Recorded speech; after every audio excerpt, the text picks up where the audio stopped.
ध्यान में बैठने से पहले अपने मन और मस्तिष्क को विचारों से खाली करें। विचार शून्य होकर जैसे ही मन को खाली करेंगे, परमात्मा की अनुभूतियाँ अंदर उतरनी शुरू हो जाएगी। इसके बाद स्वतः अन्य विचारों और तनाव से खाली होने लगेंगे। ध्यान एक प्रकार की नींद है जिसमें होश रहता है पर ऊपर का मन सो जाता है। अवचेतन मन जाग उठता है।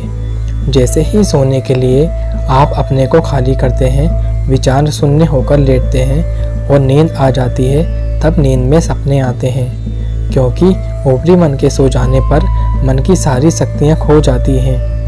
लेकिन ध्यान साधक को इससे भी आगे जाना होता है, जहाँ चित्त का आत्मा के साथ संबंध जुड़ जाए। वैज्ञानिक मत है कि चित्त की स्मृति के साथ जब आत्मा का संबंध जुड़ता है तो स्वप्न आते हैं, क्योंकि चित्त के अंदर जो कुछ भी स्मृतियाँ रिकॉर्ड हैं वे तब आत्मा के साथ संबंधित हो जाती हैं। चित्त के साथ जैसे ही उसका जुड़ाव होता है, सपने दिखाई देते हैं।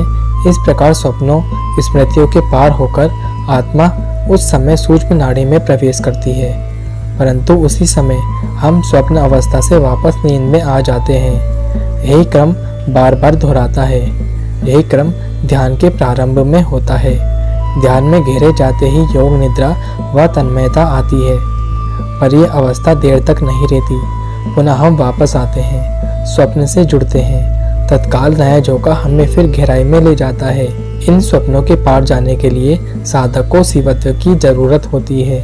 भगवान शिव स्वप्नों के हरता हैं। शिवत्व एक रक्षा चक्र है, ब्रह्म चक्र है, शक्ति चक्र है, जो साधक को हर प्रकार से सुरक्षित कर देता है। शिव साधना से भक्त की सभी मनोकामनाएं पूर्ण होती हैं। ये जगत शिव शक्ति स्वरूप ही है। शिव ही आदि गुरु कहलाते हैं। इसलिए शिव के ध्यान से गुरु कृपा स्वतः मिलने लगती है। गुरु का ध्यान शिव का ही ध्यान है। यदि ब्रह्मांड में कोई परम तत्व है, परम स्थिति है, परम प्रकाश है और परमेश्वर है, तो वह शिव ही है, जो जागृत, स्वप्न और सुप्त तीनों अवस्थाओं से परे हैं।